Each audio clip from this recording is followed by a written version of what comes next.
A very sweet good morning all of you. How are you? I hope you all are fine. तो students, आज हमारे nitrogen chapter का last topic है, ठीक है। I hope chapter सभी ने पढ़ लिया होगा। एक छोटा सा टॉपिक रहता है ऑक्सी एसिड्स ऑफ फास्फोरस। इसके बाद हमारा एक ब्लॉक नाइट्रोजन फैमिली खत्म, जो इस यूनिट इस पूरे चैप्टर की सबसे बड़ी यूनिट थी, ठीक है। So let's start our topic oxy acids of phosphorus. तो टॉपिक का नाम लेते ही आपके माइंड में आता है ऑक्सी एसिड्स, ठीक है। तो देखो एसिड होगा तो H+ डोनेट करेगा, लेकिन ऐसा H+ डोनेट करे जो H किससे कनेक्टेड हो, ऑक्सीजन से कनेक्टेड हो, ठीक है। जो एसिडिक H+ है वो अटैच्ड हो ऑक्सीजन के साथ। उन एसिड्स को हम क्या बोलते हैं, ऑक्सी एसिड्स। और ऑक्सी एसिड्स में क्या होता है, एक कंडीशन फुलफिल है कि ऑक्सीजन जो सेंटर एटम है उसके साथ एक ऑक्सीजन डबल बॉन्ड हो। इसके पास क्या होंगे, ऑक्सी एसिड्स है।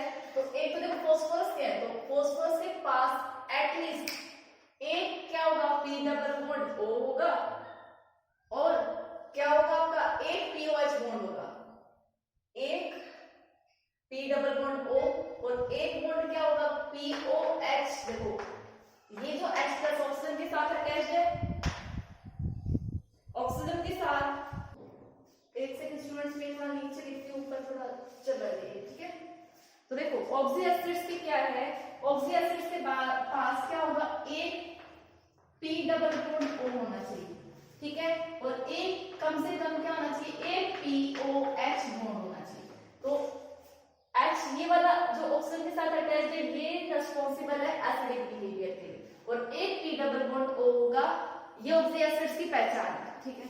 तो देखो पहली बात, हम सबसे पहला ये वाला ऑक्सी एसिड डिस्कस करते हैं, हाइपोफॉस्फोरस एसिड। अब फॉर्मूले और नेम तो आपको याद रखना पड़ेगा, ठीक है। तो देखो H3PO2। अब H3PO2 में सबसे पहले क्या कैलकुलेट करो, ऑक्सीडेशन स्टेट कैलकुलेट करो। तो देखो इसके ऊपर कितना चार्ज, +1, इसके ऊपर कितना -2, इसकी आपको कैलकुलेट करनी है x। जरा कैलकुलेट करके देखो कितना आता है, +3 + x -4 = 0। तो x कितना आएगा, +1। इट मींस यहाँ पे फास्फोरस की कितनी ऑक्सीडेशन स्टेट हो गई, +1, ठीक है। स्ट्रक्चर की बात करें तो स्ट्रक्चर में क्या था, मैंने क्या बोला, एक फास्फोरस देखा ऑक्सी एसिड्स है तो उसके पास एक डबल बॉन्ड होगा।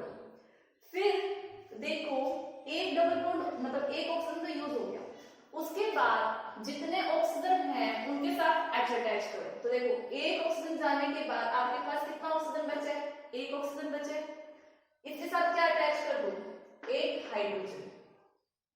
फिर अब और कोई पॉसिबिलिटी नहीं है तो वो बाकी हाइड्रोजन क्या होंगे, उस फास्फोरस के साथ डायरेक्टली अटैच होंगे। तो देखो एक ऑक्सीजन यहाँ यूज हो गया, एक ऑक्सीजन यहाँ, और एक हाइड्रोजन आपने इस ऑक्सीजन के साथ लगा दिया, तो बाकी कितने बचे, 2 हाइड्रोजन, ठीक है। तो ये सिंपली क्या हो गया, आपका हाइपोफॉस्फोरस एसिड का स्ट्रक्चर हो गया। अगर इनकी सबकी शेप की बात करें तो एनवायरनमेंट कैसा है, टेट्राहेड्रल एनवायरनमेंट है, भाई 4 ही तो है, ये एक डबल बॉन्ड स्पीशीज चारों तरफ, अरेंजमेंट कितने, 4 एटम ही तो अरेंज है, ठीक है। तो ये आपका स्ट्रक्चर हो गया इस वाले ऑक्सी एसिड्स का। अब नेचर की बात करें तो देखो ऑक्सी एसिड है तो एसिडिक नेचर किसका होगा, जो हाइड्रोजन, देखो हाइड्रोजन तो बहुत सारे, लेकिन जो ऑक्सीजन के साथ हाइड्रोजन है वही रिस्पांसिबल होगा किसके बिहेवियर के लिए, एसिडिक बिहेवियर के लिए। तो बताओ इसका नेचर क्या होगा, ये क्या होगा, मोनो। इसकी बेसिसिटी कितनी होगी, 1 होगी। अब नेचर की बेसिसिटी बोल सकते हैं, एसिड की क्या होती है बेसिसिटी, तो ये कैसा होगा, मोनो, एक बेसिसिटी है, ठीक है। एसिड की बेसिसिटी और बेस की एसिडिटी होती है, ठीक है। और जो हाइड्रोजन नहीं है इसके साथ अटैच, वो हाइड्रोजन रिस्पांसिबल होते हैं। बेटा इसको याद रखना, ये जो हाइड्रोजन है ये रिस्पांसिबल है, रिस्पांसिबल फॉर रिड्यूसिंग कैरेक्टर, ठीक है। और जो ऑक्सीजन के साथ हाइड्रोजन है वो रिस्पांसिबल है उसके एसिडिक बिहेवियर के लिए, ठीक है। आई होप सबको इसका स्ट्रक्चर तो समझ आ गया होगा, इतना नोट डाउन करो। अब हम आगे मूव करते हैं नेक्स्ट स्ट्रक्चर की तरफ, दैट इज H वही सेम ऑक्सीडेशन कैलकुलेट करो, +1 चार्ज जिसका आपने x माना -2, तो कितना हो गया +3, फॉस्फोरस का x टोटल इधर 6, तो x की वैल्यू कितनी आई +3, तो यहाँ पे फॉस्फोरस की ऑक्सीडेशन स्टेट कितनी आ गई +3, पहले वाले में कितनी थी +1, इसमें कितनी है +3। ठीक है, अब इसका स्ट्रक्चर बनाने की कोशिश करो। ऑक्सी एसिड का नाम सुनते ही फॉस्फोरस के बीच में तो आप एक क्या बना दो, मैं इसका स्ट्रक्चर बना रही हूँ P डबल बॉन्ड O। ठीक है, अब एक ऑक्सीजन यहाँ पे आ गया, बचे कितने ऑक्सीजन 2 ऑक्सीजन, उन दोनों ऑक्सीजन के साथ मस्ट है क्या अटैच होगा हाइड्रोजन अटैच होगा। ठीक है, इसके बाद कितने हाइड्रोजन बच गए 2 हाइड्रोजन यूज हो गए, 1 हाइड्रोजन हो गए। ठीक है, आप इसको ऐसे लिख सकते हो OH। अच्छा किसी के माइंड में आ रहा होगा यही हाइड्रोजन क्यों रिस्पांसिबल एसिडिक बिहेवियर के लिए, तो देखो आप ऊपर भी एक्सप्लेन कर सकते थे यही चीज। ऑक्सीजन क्या है मोर इलेक्ट्रोनेगेटिव है, तो ये जो दो लोगों पे रही अपनी तरफ अट्रैक्ट करेगी, दोनों लेकर क्या से क्या रिलीज कर देगी H+। ठीक है, तो ये जैसा इसकी बेसिसिटी कितनी हुई 2, और क्यों क्योंकि एक ये हाइड्रोजन H+ रिलीज करेंगे। ठीक है, नेक्स्ट है हमारा H4P2O5, इसकी भी ऑक्सीडेशन स्टेट कितनी आएगी +3 आएगी, आप कैलकुलेट कर लेना। ठीक है, जैसा हमने पहले कैलकुलेट किए। अब हम देखते हैं इसका स्ट्रक्चर पार्ट। स्ट्रक्चर पार्ट में H4P2O5, ठीक है, इसका स्ट्रक्चर डिस्कस कर रहे हैं।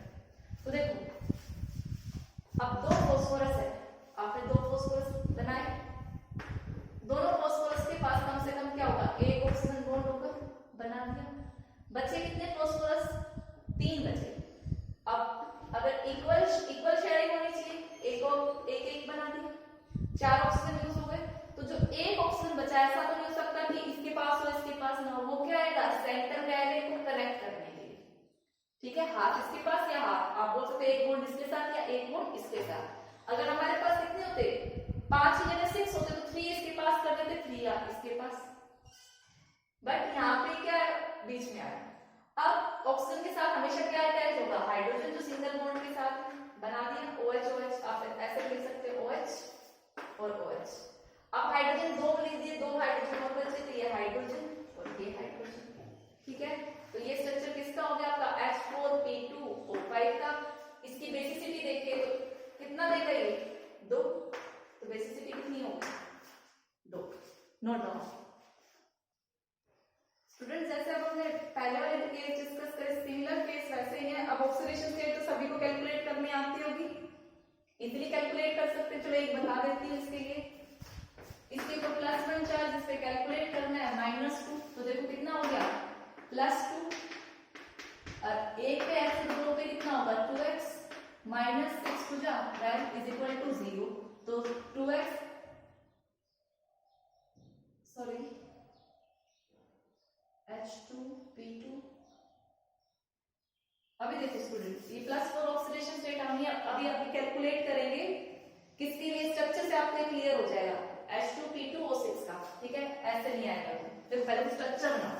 2 फॉस्फोरस है, ठीक है, ऑक्सीडेशन स्टेट फॉस्फोरस से अच्छी क्लियर होगी स्ट्रक्चर से।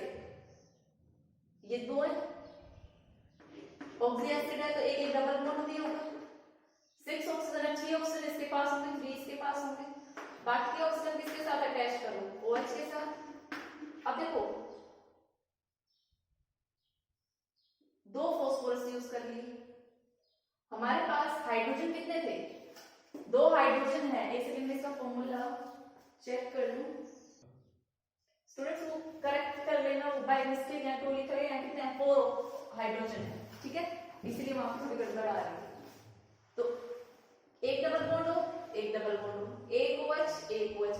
अब देखो 2 ऑक्सीजन और बचे अब 2 हाइड्रोजन, तो एक OH बॉन्ड और बन सकता है, यहाँ पे क्या आ गया OH और एक और क्या आ गया OH। ठीक है, अब मैक्सिमम नाइट्रोजन कितने बॉन्ड बना सकता है 5 बॉन्ड। देखो डबल बॉन्ड तो यहाँ बन गया, तीसरा चौथा 5 बॉन्ड आपस में क्या हो जाएंगे डायरेक्टली कनेक्ट हो जाएंगे। ठीक है, तो ये स्ट्रक्चर हो गया किसका आपका H4P2O6। आप ऑक्सीडेशन स्टेट भी देख सकते हो, यहाँ कितनी आएगी +4 + 2x - 12 = 0, 2x = 4 गया इधर 8, x कितना आ गया 4, वो पहले जो एरर आ रही थी वो 2 की वजह से आ रही थी। ठीक है, अब देखो बेसिक कैरेक्टर पे कितने H है, कितने H OH के साथ कनेक्टेड है, 4 OH से कैसा हो गया टेट्रा बेस, इसकी बेसिसिटी कितनी हो गई 4, ठीक है। नेक्स्ट लो, इसमें ऑक्सीडेशन स्टेट कितनी आएगी आपकी +5। सिमिलरली आप वैसे डायग्राम ड्रॉ कर सकते हो। देखो आपने एक क्या बना दिया डबल बॉन्ड, अब एक डबल बॉन्ड बना दिया तो आपके पास एक तो यूज हो गया, कितने ऑक्सीजन बचे 3, अब कितने हैं 3 ही हाइड्रोजन, अब 3 क्या बन जाएंगे आपके OH एंड OH। तो ये कैसा हो जाएगा आपके 3 OH है तो इस 3 बेसिसिटी होगी इसकी, ठीक है। एक दो एग्जांपल और बचे, पहले आप इनको नोट डाउन करो फिर वो डिस्कस करते हैं। स्टूडेंट्स हमारे दो ऑब्जेक्टिव सोर्स बचते हैं जो कि +5 ऑक्सीडेशन स्टेट में है।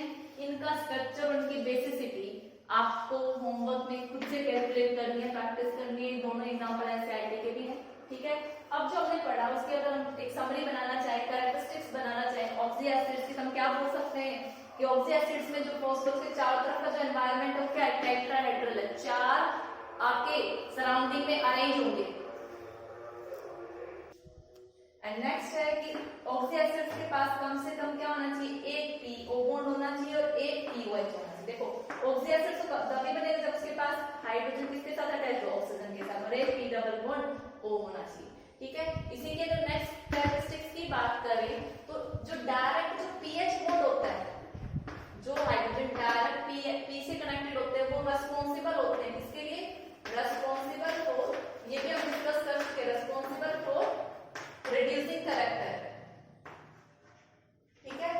और एक कैरेक्टरिस्टिक्स और है, इसीलिए यहीं पे मैं समझा देती हूँ। अगर कोई ऑक्सी एसिड +3 ऑक्सीडेशन स्टेट में है तो वो क्या शो करेगा, वो डिस्प्रोपोर्शनल रिएक्शन में शो करेगा। एक वो लोअर ऑक्सीडेशन स्टेट में जाएगा और एक में हायर में जाएगा। ये डिस्प्रोपोर्शनल रिएक्शन का हम एग्जांपल देखते हैं, मैं इसको रब कर रही हूँ, ठीक है। आपका क्या आएगा, अगर हम डिस्प्रोपोर्शनल रिएक्शन का एग्जांपल देखें कि +3 है, देखो वो अपनी ऑक्सीडेशन स्टेट को कम भी कर सकता है और बढ़ा भी सकता है। जैसे H3 PO3, यहाँ पे ऑक्सीडेशन स्टेट कैलकुलेट करो -3, ये +1, 6 3, यहाँ पे कितनी है इसकी +3 ऑक्सीडेशन स्टेट है तो ये क्या बनाएगा PH3 बनाएगा और H3 PO4। PH3 में ऑक्सीडेशन स्टेट कितनी है -3 और इसमें कैलकुलेट करो +1 3 और ये 8, यहाँ पे कितनी आएगी X +5, तो यहाँ पे +3 से इंक्रीज हुई है और यहाँ पे क्या हुई है डिक्रीज, तो डिस्प्रोपोर्शनल रिएक्शन में, तो ऑक्सी एसिड्स में +3 डिस्प्रोपोर्शनल रिएक्शन में जाता है, ठीक है। नोट डाउन स्टूडेंट्स, यहीं से ऑक्सी एसिड से क्वेश्चन बनता है, एक्सप्लेन करो कि HCl2 गुड रिड्यूसिंग एजेंट है। तो देखो सबसे पहले भी मैं आपको स्ट्रक्चर बनाना सिखा चुकी हूं। रिड्यूसिंग एजेंट के लिए रिस्पांसिबल कौन होता है, जो हाइड्रोजन डायरेक्ट कनेक्ट होता है फास्फोरस के साथ। तो देखो ऑक्सी एसिड है तो एक P डबल बॉन्ड O बना, एक O यहाँ यूज होगा, कितने O बचे, एक O बचा, कितने हाइड्रोजन इधर थी तो कितने OH बन सकते हैं, सिर्फ एक ही OH बन सकता है, बाकी 2 हाइड्रोजन डायरेक्टली अटैच होंगे। इसके पास दो हाइड्रोजन है जो डायरेक्टली अटैच है, ठीक है।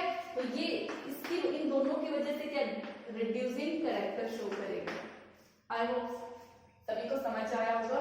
तो ये हमारा टॉपिक था, last topic of group number 15। Now we are going to start our new block that is chalcogens, ठीक है।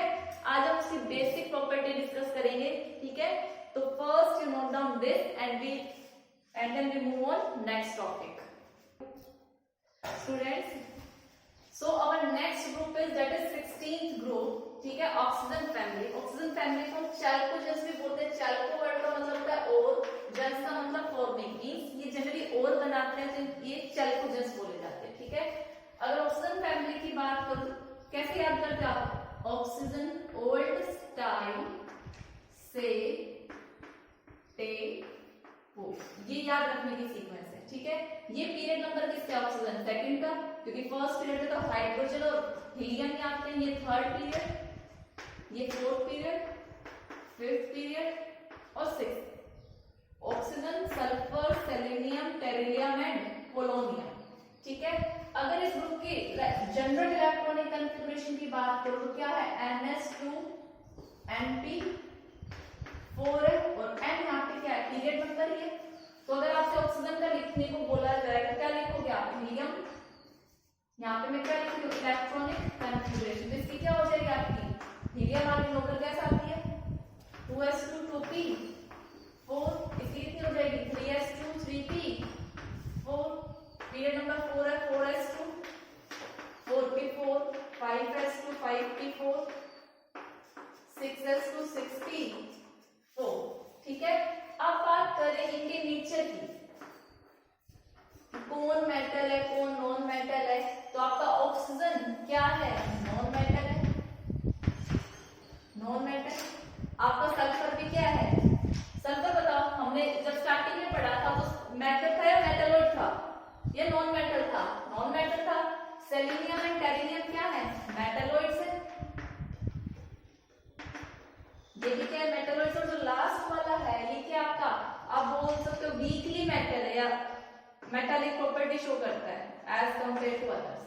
तो आप देख रहे हो जब आप टॉप टू बॉटम मूव कर रहे हो तो बताओ कौन सा कैरेक्टर इंक्रीज हो रहा है? जब आप ऊपर से नीचे आते हैं तो हमारा क्या होता है? मेटालिक कैरेक्टर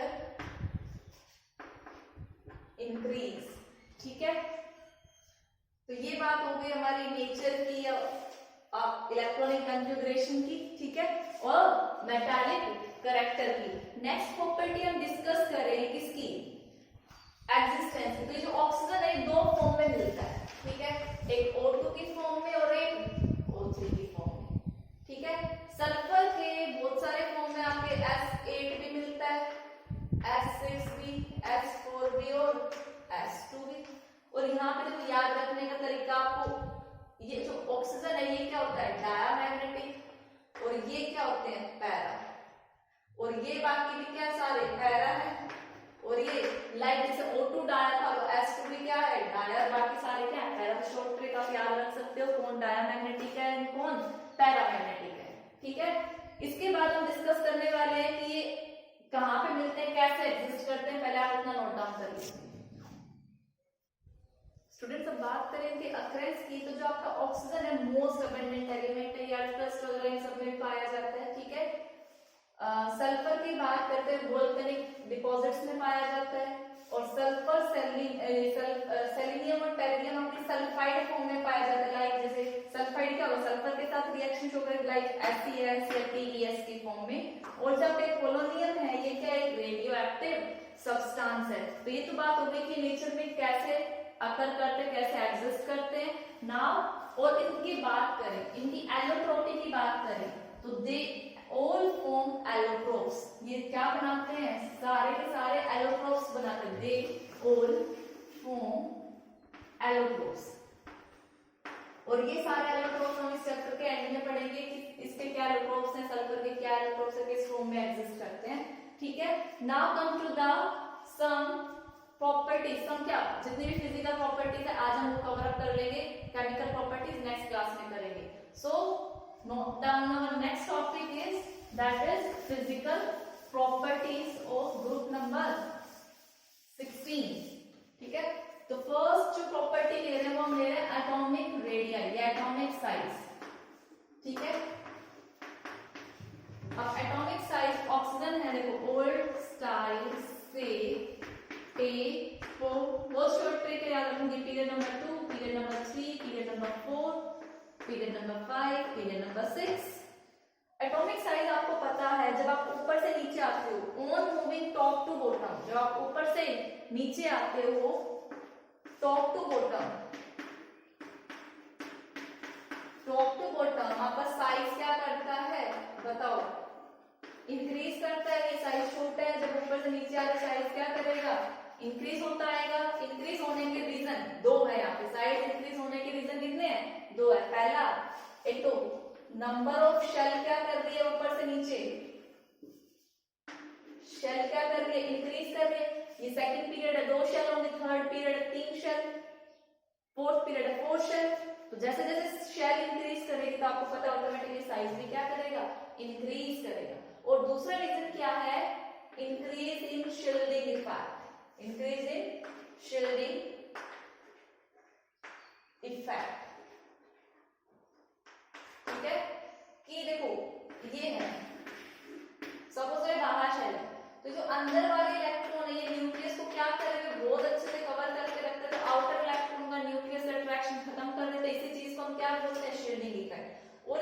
कवरिंग है, ये जो शील्ड बना करते हैं इनर इलेक्ट्रॉन्स, वो इस ग्रुप में बढ़ जाती है जब हम ऊपर से नीचे आते हैं। तो इस वजह से भी आपका क्या होता है भैया, इसका ये रिपेल करेंगे इनर इलेक्ट्रॉन्स, इसको दूर भगाएंगे, दूर भगाएंगे, दूर से साइज क्या करेगा, इंक्रीज करेगा। तो this is about the atomic size, ठीक है।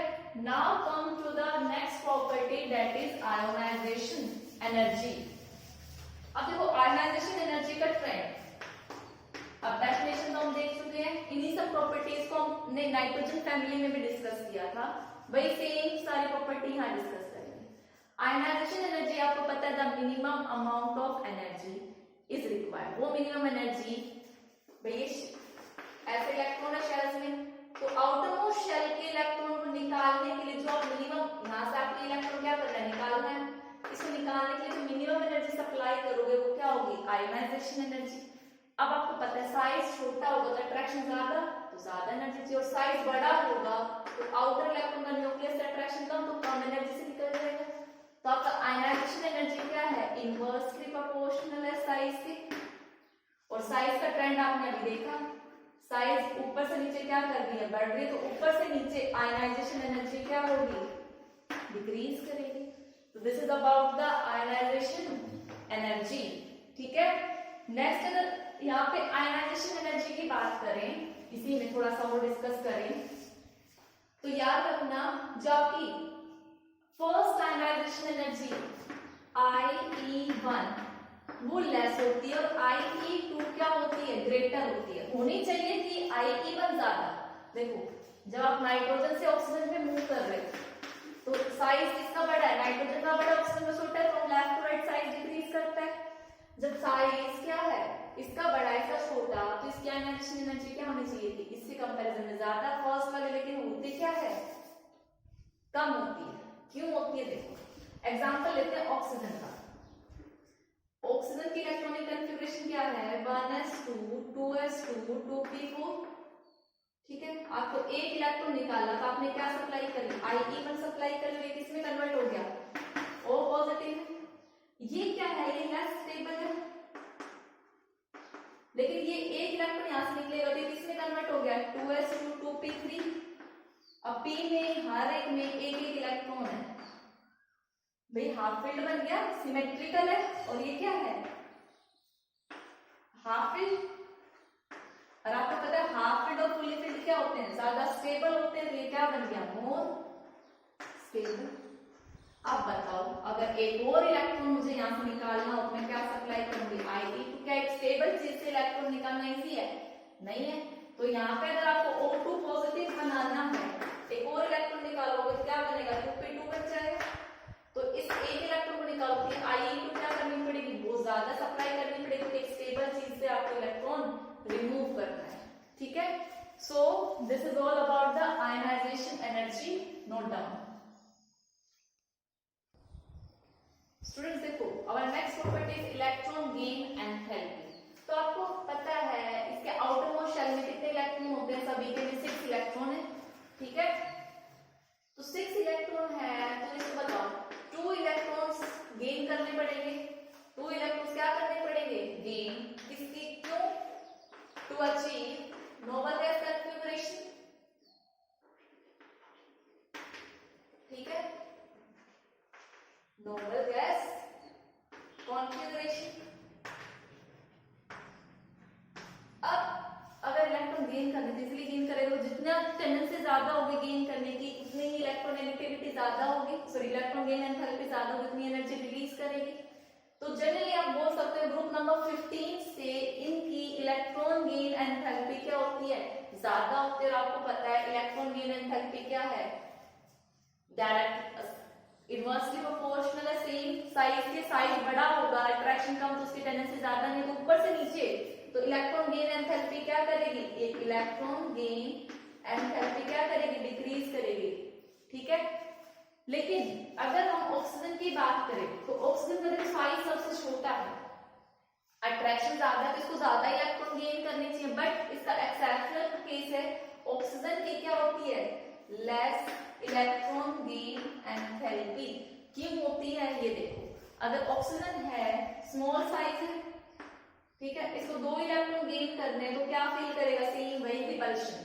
ठीक है, रिपल्शन की वजह से, सिर्फ और सिर्फ रिपल्शन की वजह से ऑक्सीजन की इलेक्ट्रॉन गेन एंथैल्पी क्या हो जाती है, कम हो जाती है। ठीक है, तो दिस इज, तो आप बोल सकते हो ग्रुप नंबर 15 से तो ज्यादा है इलेक्ट्रॉन गेन एंथैल्पी, क्यों, साइज छोटा है और 2 इलेक्ट्रॉन गेन करने, और ऊपर से नीचे इलेक्ट्रॉन गेन एंथैल्पी डिक्रीज करेगी। और ऑक्सीजन का एक्सेप्शन केस है, क्यों, क्योंकि छोटा साइज, सेम आपने जैसे हैलोजन में फ्लोरीन और क्लोरीन के लिए पढ़ा था क्लास 11th में।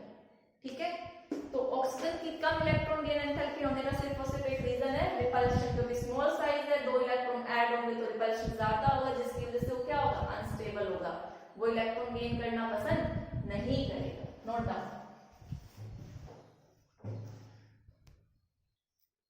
Students, next property is electronegativity. ये तो सबको याद हो ही गई। ठीक है, कैसे, अब इलेक्ट्रोनेगेटिविटी, इलेक्ट्रोनेगेटिविटी क्या होता है, tendency to attract shared pair of electron, जो शेयरिंग है उसको इलेक्ट्रॉन को अपनी तरफ खींचना है। ठीक है, तो जिसका जितना छोटा साइज होगा वो इलेक्ट्रॉन को अपनी तरफ खींचने की उतनी टेंडेंसी ज्यादा रखेगा। तो अगर मैं ग्रुप नंबर 15 को, ग्रुप 15 को और ग्रुप 16 को कंपेयर करूं तो साइज किसका छोटा है, ग्रुप 16 का छोटा है, ग्रुप 15 का बड़ा था, तो इनकी इलेक्ट्रोनेगेटिविटी क्या होगी, ज्यादा होगी, मोर होगी, मोर क्या होगी, इलेक्ट्रोनेगेटिविटी, और इनकी क्या होगी, लेस होगी। और इलेक्ट्रोनेगेटिविटी पता है, जब आप ऊपर से नीचे क्या आ रहा है, साइज बढ़ रहा है, तो इलेक्ट्रोनेगेटिविटी क्या होगी, डिक्रीज होगी। तो ग्रुप नंबर 15 से तो ज्यादा है और ऊपर से नीचे क्या करती है, इलेक्ट्रोनेगेटिविटी डिक्रीज होगी। ठीक है, यहीं पे हम अगर अब नेक्स्ट अपनी प्रॉपर्टी डिस्कस करें, melting point and boiling point. ठीक है, melting point and boiling point दोनों ही डिस्कस करते हैं। ठीक है, अब मेल्टिंग पॉइंट, बॉइलिंग पॉइंट, आप देखो ऊपर से नीचे क्या हो रहा है, साइज इंक्रीज कर रहा है। जैसे जैसे साइज इंक्रीज करता है, साइज इंक्रीज होने से उनके जो वंडरवाल फोर्स ऑफ अट्रैक्शन है, वंडरवाल फोर्स ऑफ अट्रैक्शन क्या करते हैं, इंक्रीज करते हैं। Van der Waals force of attraction increase होगा तो ये जो आपके मेल्टिंग पॉइंट है और जो बॉइलिंग पॉइंट है ये भी क्या करेंगे, इंक्रीज होंगे, दोनों का सेम ट्रेंड चलेगा यहाँ पे। ठीक है, तो this is about the melting and boiling point. लेकिन यहाँ पे एक्सेप्शनल केस देखो, मेल्टिंग बॉइलिंग पॉइंट कहाँ तक इंक्रीज होगा, टेरिलियम तक। पोलोनियम में क्या होता है, लेस होता है, less melting point and boiling point. ठीक है, ये कौन बताएगा, ये किसकी वजह से, इसका रीजन क्या है, इसका सिर्फ एक ही रीजन है, आपको पता है स्टार्टिंग में जब आपने 11th में पढ़ा था तो आपने इनर्ट पेयर इफेक्ट पढ़ा था, IPE, inert pair effect. Inert pair वही डी ब्लॉक, उसकी वजह से उसका साइज सिमिलर हो जाता है, जो साइज बड़ा था वो नहीं बढ़ पाया तो इसके बराबर हो गया, तो बढ़ने की वजह से मेल्टिंग बॉइलिंग पॉइंट इसका क्या हो जाता है, टेरिलियम से कम हो जाता है। तो ये आपको याद रखना है, और ये एक रेडियो एक्टिव एलिमेंट था। ठीक है, नोट डाउन। स्टूडेंट्स, अब बात करें स्टेट की, तो ऑक्सीजन जो है वो अपनी कौन सी स्टेट में प्रेजेंट होता है, डाई एटॉमिक। ठीक है, मींस O2 की फॉर्म में प्रेजेंट होता है। अब O2 में आपको पता है O डबल बॉन्ड O, एक सिग्मा बॉन्ड है, एक पाई बॉन्ड है, तो इसने क्या बनाया है, पाई बॉन्ड बनाया। तो ऑक्सीजन, ये पाई बॉन्ड कौन सी बॉन्डिंग है, पी पाई बॉन्डिंग है। अब पी पाई जैसे हमने नाइट्रोजन में डिस्कस कर दी, सेम वैसे ही है। तो ऑक्सीजन क्या फॉर्म कर सकता है, पी पाई बॉन्डिंग शो कर सकता है, तो ये क्या बनाता है, O2 डबल बॉन्ड। और मैं एक O2 और दूसरे O2 के बीच में फोर्स ऑफ अट्रैक्शन की बात करूं तो वो क्या है, नेग्लिजिबल है, बहुत स्मॉल फोर्स ऑफ अट्रैक्शन है। ठीक है, स्मॉल फोर्स ऑफ अट्रैक्शन है, तो जो 2 O2 मॉलिक्यूल होंगे कहां होंगे, दूर दूर होंगे। ठीक है, अब तो दूर दूर होंगे तो ये कौन से स्टेट में एग्जिस्ट करेगा, गैस में। तो काफी बार क्वेश्चन आ जाता है, why oxygen exist as diatomic gas. तो डायटोमिक होने का तो रीजन क्या है, दो क्यों कंबाइन करें, because of P pi bonding. और गैस में होने का रीजन क्या है, due to weak van der Waals force of attraction, बोल सकते हैं वीक फोर्स ऑफ अट्रैक्शन। वहीं बाकियों की बात करो, sulphur like selenium, tellurium, polonium तो आपका रेडियो एक्टिव है, ये सारे डायटोमिक फॉर्म में एग्जिस्ट नहीं करते हैं। ठीक है, ये जनरली ये पी पाई बॉन्डिंग की फॉर्मेशन नहीं करते, ये क्या बनाते हैं, ये सिंगल बॉन्ड बनाते हैं। ठीक है, और ये जनरली ऑक्टा एटॉमिक फॉर्म में प्रेजेंट होते हैं, ऑक्टा एटॉमिक। एग्जाम्पल की बात करो तो S8 जो सल्फर है वो S8 की फॉर्म में प्रेजेंट होता है। और आपने क्राउन लाइक स्ट्रक्चर पढ़ा था क्लास 10 में, ये यहाँ पे सब क्या है आपके सल्फर, सबने क्या बनाया हुआ है सिंगल बॉन्ड, ठीक है। तो ये जनरली आपके डायटोमिक है, ये डायटोमिक में एग्जिस्ट नहीं करते हैं। तो ये बात हो गई आपकी स्टेट, ठीक है, इसको आप नोट डाउन करो। अब एक लास्ट प्रॉपर्टी बचती है आपकी कैटेनेशन। कैटेनेशन क्या थी आपकी बताओ, सेल्फ लिंकिंग प्रॉपर्टी, ठीक है। अब देखो कैटेनेशन को एक्सप्लेन करने के लिए, catenation means self linking property of an element, self linking property of an element।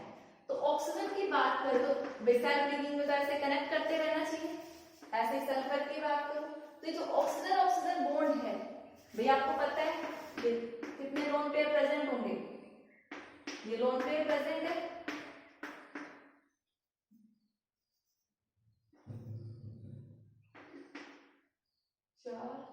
ठीक है। तो देखो इसके चारों तरफ डबल बॉन्ड मैंने नहीं बनाया, सिंगल बॉन्ड बनाया। तो जो भी इसके पास लोन पेयर प्रेजेंट होंगे उनमें क्या होगा आपका लोन पेयर रिपल्शन होगा। अब ऑक्सीजन के बीच में लोन पेयर, इसके लोन पेयर है, इसके लोन पेयर है, रिपल्शन आ गया, क्या सिंगल बॉन्ड में एग्जिस्ट करेगा, नहीं करेगा, दूर हो जाएगा। तो क्या वो कैटेनेशन की प्रॉपर्टी शो कर सकता है, नहीं कर सकता। लेकिन ये बॉन्ड क्या होता है, सल्फर सल्फर बॉन्ड क्या होता है, स्ट्रॉन्ग होता है। इसमें रिपल्शन क्यों आया था, क्योंकि कौन सी ऑर्बिटल यूज हुई थी 2p, और यहाँ पे कौन सी आ गई है आपकी 3p, जो साइज में क्या हो गई थोड़ी बड़ी, तो रिपल्शन क्या हो गया कम, जिसकी वजह से ये एसएस बॉन्ड क्या होता है स्ट्रॉन्ग। और भाई हमने देखा था S8 का एग्जांपल थे, मैक्सिमम 8 सल्फर एक साथ अटैच हो सकते हैं थ्रू सिंगल बॉन्ड। तो ऑक्सीजन की तो टेंडेंसी ज्यादा नहीं होती आपकी सेल्फ लिंकिंग प्रॉपर्टी की, लेकिन सल्फर की और बाकी एलिमेंट्स की होती है। तो this is all about the physical properties of group number 16। Next class में हम क्या डिस्कस करेंगे, अब chemical properties of group 16। I hope सभी को टॉपिक समझ आया होगा, नहीं आया तो आप वीडियो को दोबारा देखो, टॉपिक क्लियर हो जाएगा, ठीक है। टॉपिक समझने के लिए आपको पूरी वीडियो देखना जरूरी है, ठीक है। Thank you and have a nice day.